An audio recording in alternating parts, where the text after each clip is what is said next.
Salam sejahtera, saudaraku yang diberkati oleh Tuhan. Kita bersyukur kembali hari ini dengan berkat Tuhan. Kita masih dapat bersama-sama berbakti melalui pelajaran sekolah sahabat kita. Bersama saya, Pendeta Nikodemus Ginting, yang melayani di distrik Medan Timur. Mengajak saudara untuk meluangkan waktu sejenak untuk belajar sekolah sahabat kita setiap hari. Hari ini, Kamis 14 Oktober 2021, dengan judul pelajaran sekolah sahabat kita adalah Gambar-Gambar Lain. Sebelum kita mulai, mari kita awali dengan berdoa.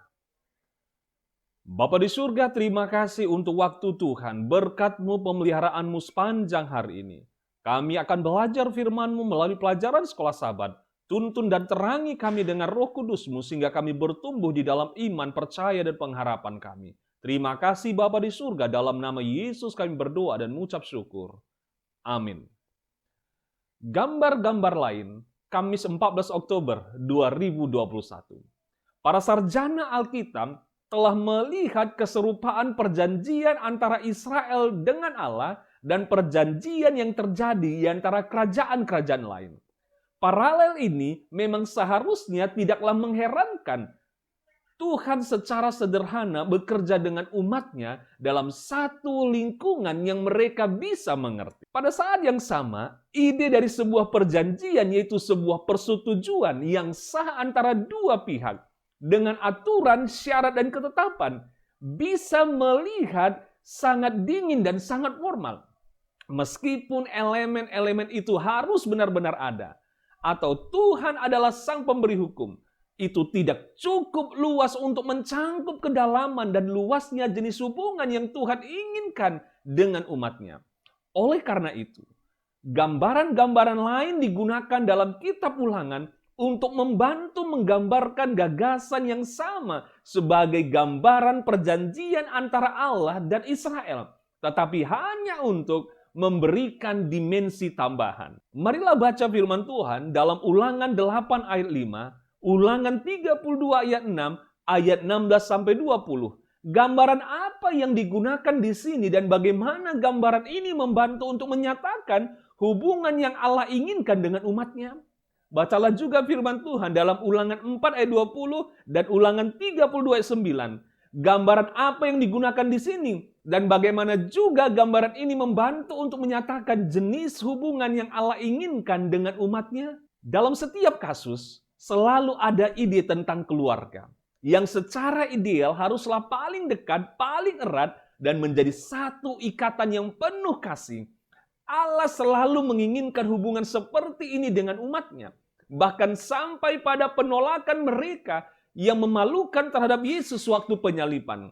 Yesus berkata kepada Maria setelah dia dibangkitkan, "Pergi dan katakanlah kepada saudara-saudaraku supaya mereka pergi ke Galilea, dan di sanalah mereka akan melihat aku." Seperti tertulis dalam Matius 28 ayat 10. Bahkan sebagai Kristus yang dibangkitkan, dia merujuk murid-muridnya sebagai saudara-saudaraku. Dan ini merupakan satu contoh dari cinta dan kasih karunia yang mengalir dari kasih kepada mereka yang sebenarnya tidak layak untuk itu.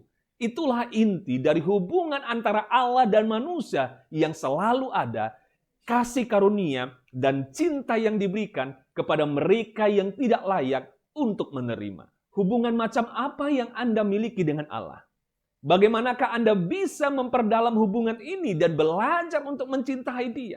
Sementara pada saat yang sama, mengerti kewajiban perjanjian Anda untuk menuruti hukumnya. Mengapa dua ide ini tidak bertentangan, tetapi justru saling melengkapi? Ayat hafalan kita pada pekan ini mari kita ulangi kembali di dalam Kejadian 17 ayat 7. "Aku akan mengadakan perjanjian antara aku dan engkau, serta keturunanmu turun-temurun, menjadi perjanjian yang kekal, supaya aku menjadi Allahmu dan Allah keturunanmu."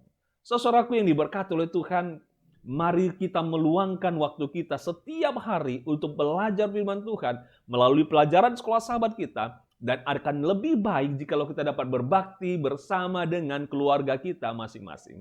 Mari kita berdoa. Bapa di surga, Allah yang penuh kasih, terima kasih Bapa. Oleh karena gambaran yang indah yang Tuhan berikan, hubungan keluarga menyatakan ikatan perjanjian antara Tuhan dengan umat-Mu.